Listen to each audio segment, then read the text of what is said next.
There's something about GTA Vice City that just gets burned into your memory the moment you hear those synth beats kick in. The game feels like a time machine that drops you right into the 1980s dream world you always imagined when watching an old VHS tape late at night. I still remember driving through the neon streets of Ocean Beach for the first time, the sky full of pink and orange colors, and Billie Jean blasting through the speakers like the heartbeat of another era. It didn't feel like just another video game or like anything I have ever played. It was the kind of cinematic experience that only Rockstar games could pull off. You're messing with the king. She was more like a beauty queen from a movie scene. Before the days and before the night, go and dance on the floor in a round. What I love about Vice City is how committed it is to that 80s atmosphere. Every palm tree, every mustache, every pastel shirt feels like it was ripped right out of a new wave music video or Magnum PI.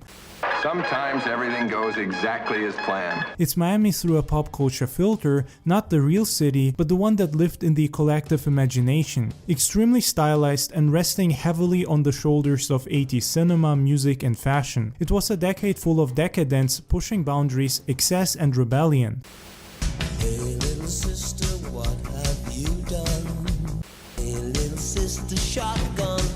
It's a nice day for a white wedding. And Vice City nailed that perfectly. It feels as if Scarface, Miami Vice and MTV melted together to create one of the greatest games of all time, and probably the one game that had a bigger influence on gaming and modern pop culture than anything else. This game brought the 80s back almost single-handedly and is still relevant. Hi, I'm Mark Goodman, and you're watching MTV Music Television all day, all night, all video music. In my opinion, what makes the nostalgia of Vice City so powerful is that it's not just referencing the 80s or using that decade and radio as cheap gimmicks and simple Easter eggs. It uses all of that to create a unique atmosphere and vibe in a way that sticks with you and leaves a lasting impression. I mean, to this day, I have fake nostalgia about the 80s anytime I hear a song that was featured in one of the radio stations in this game. I can't listen to Billie Jean or Out of Touch without thinking about Vice City.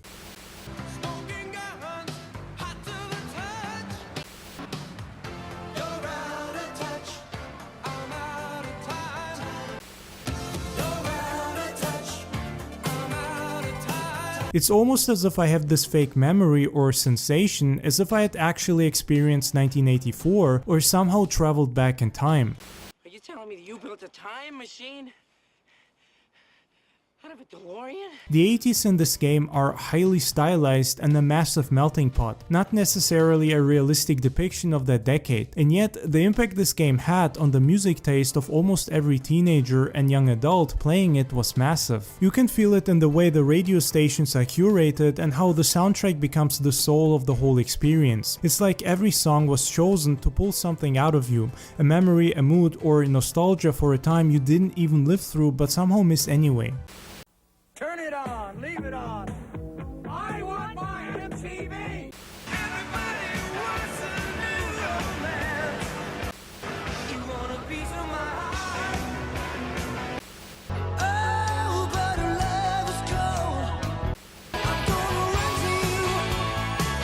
There's a certain character and charm to this game that some of the other titles miss. It's hard to put into words because all GTA games are amazing and all of them have their own special features and unique attributes that make them stand out in their own way. But I would argue that Vice City is the most unique and special within the franchise just because of how it captures the feeling of a whole decade so perfectly. It's also the only game within the franchise, not counting the Vice City Stories DLC, that takes place in the 80s, and that makes it stand out. I should have known better than to let you go alone. Is this the love that I've been searching for? I can feel it coming in the air tonight. The colors are bright and it all feels grounded in this haze of nostalgia. The graphics might look dated now, but that somehow makes it better. It's like watching an old VHS copy of a movie you loved as a kid. A little grainy, a little faded, but warmer because of it. That imperfection is what gives Vice City its magic. What's interesting to me is how Vice City doesn't just recreate the 80s, but how the 80s felt. There's this mix of glamour, danger, beauty, and decay. You're surrounded by money, music, and power. Tommy Vercetti is a guy trying to carve out his piece of the American dream, even if it's covered in neon and blood. Shut up, sit down, relax. I'll tell you what we're gonna do. You're gonna find out who took our cocaine, and then we're gonna kill them.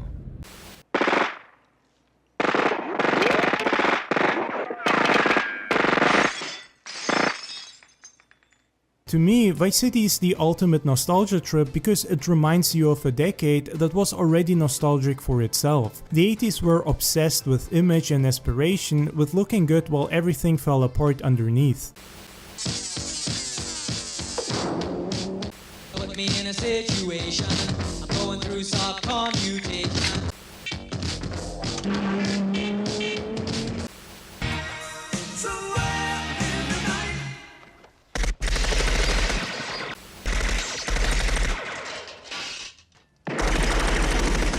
The game captures that perfectly. Every time I hear Africa by Toto or Out of Touch by Hall & Oates, I can't help but think of the neon-drenched streets of Vice City, the music, and that pink glow bouncing off the street in front of the Ocean View Hotel. Even now, decades after its release, Vice City still holds up because it's more than just an open-world crime story. It's a love letter to a whole decade, the music videos, the movie posters, and the sound of late-night radio. It's that VHS tape that never gets old, no matter how many times you rewind it. In my opinion, that's what makes it legendary. Diaz! I've come to take over your business! Tommy, you betrayed me, you idiot! Say hello to my little friend! Double feature starring Glenn Frey and Bruce Willis. The Miami Vice-a-thon starts Tuesday, only on Channel 9.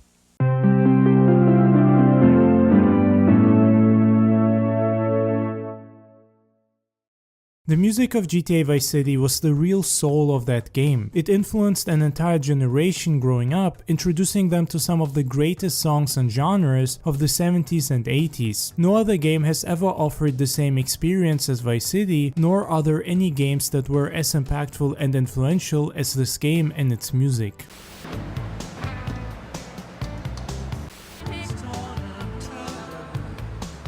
The neon lights, the cars, and the palm trees made it look cool and unique, but the soundtrack made it feel alive. It perfectly harmonized with the setting and decade this game takes place in, and created an incredible atmosphere that I honestly have not experienced in any other game.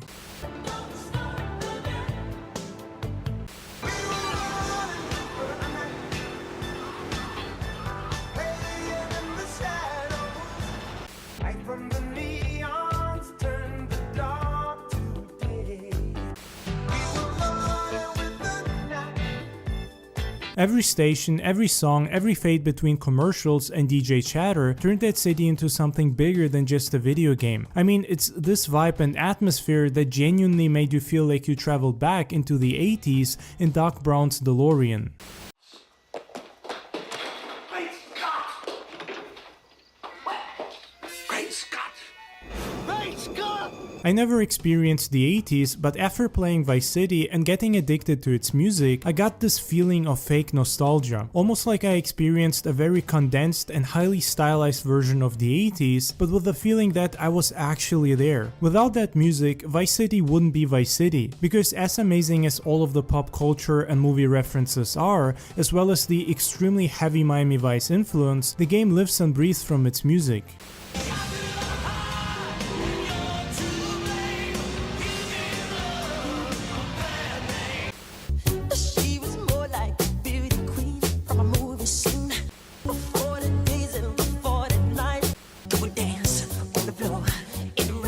I mean, the very first thing you hear when you enter a car is Billie Jean by Michael Jackson, followed by Laura Branigan's Self-Control. I was a kid when I first played this game, and I remember how these songs, as well as almost every radio station in the game, heavily shaped my taste in music. I couldn't imagine listening to Billie Jean and not instantly think about Vice City. And I know I'm not the only one, especially when you consider that this game is one of the major reasons why there is so much 80s nostalgia going on within modern pop culture. Friday night, Motley Crue may have a new, clean, sober image, but they still rock the charts with Dr. Feelgood on Night Track's Power Hits. Then on Nightflix, Boy Meets Girl, Boy Falls for Girl, Boy's Computer Tries to Stop It, Electric Dreams. It all begins at 11:20 Eastern on TBS Friday night. The first time I drove through the streets at night and Out of Touch by Hall & Oates came on, it instantly hit me. The glow of the skyline, the rhythm of the road, and the echo of that smooth 80s groove. It all blended together into something I hadn't experienced in a game before. It felt cinematic, like you were in control of a movie that was writing itself as you played. That's what made it special. The music didn't just fill the silence or served as a funny little gimmick. It was an extremely crucial part of the game because without it, the city itself would feel a lot less vibrant, fun, and memorable. Smoking guns, hot to the touch. You're out of touch. I'm out of time. I walk along the avenue. You're out of touch. I'm out of time. And not just the open world, but the game itself. I simply can't imagine or wrap my head around a world where GTA Vice City does not have its iconic 80s soundtrack because it carried a huge chunk of the game. I mean, even now you'll find hundreds of really popular videos on YouTube of people simply driving around the map and listening to the radio while overlaying them with some VHS textures. It's amazing, and I don't know any other game except maybe GTA 5 and some of the Mafia games that had a soundtrack as iconic and great. Certainly none that were as influential as Vice City. Each radio station had its own personality, its own little world. V-Rock made you want to go wild, spray tons of hairspray, and smell like cigarettes and women while crashing through the nearest billboard. Emotion 98 made you drive slower, like you was stuck in some late night heartbreak. Flash FM felt like the soundtrack to every pastel-colored 80s montage you've ever seen.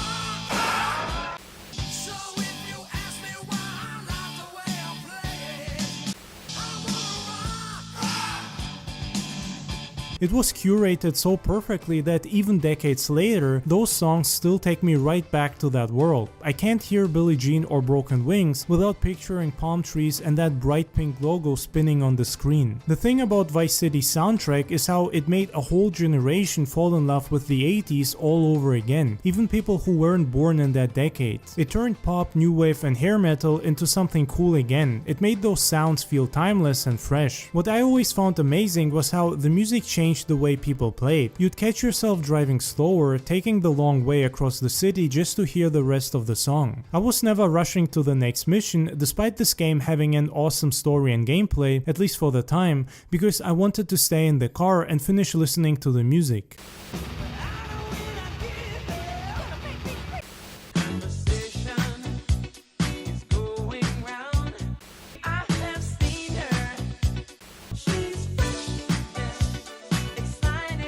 And just when you think a song is done and you can leave, the next one starts that's just as amazing and it pulls you back in. In my opinion, the Vice City soundtrack changed more than gaming. It changed how people think about music in general. It brought the 80s back with more love and style than any retro revival ever could. Even now, games try to capture that same energy, that perfect mix of sound and atmosphere, and none of them quite get there. Whenever I go back to Vice City, the first thing I do is get in a car and turn the radio on. The moment those synths beats start, it's like time travel. Everything slows down and it feels like I'm back in 1984, a year I feel I have fake nostalgia for despite never having actually lived through the 80s.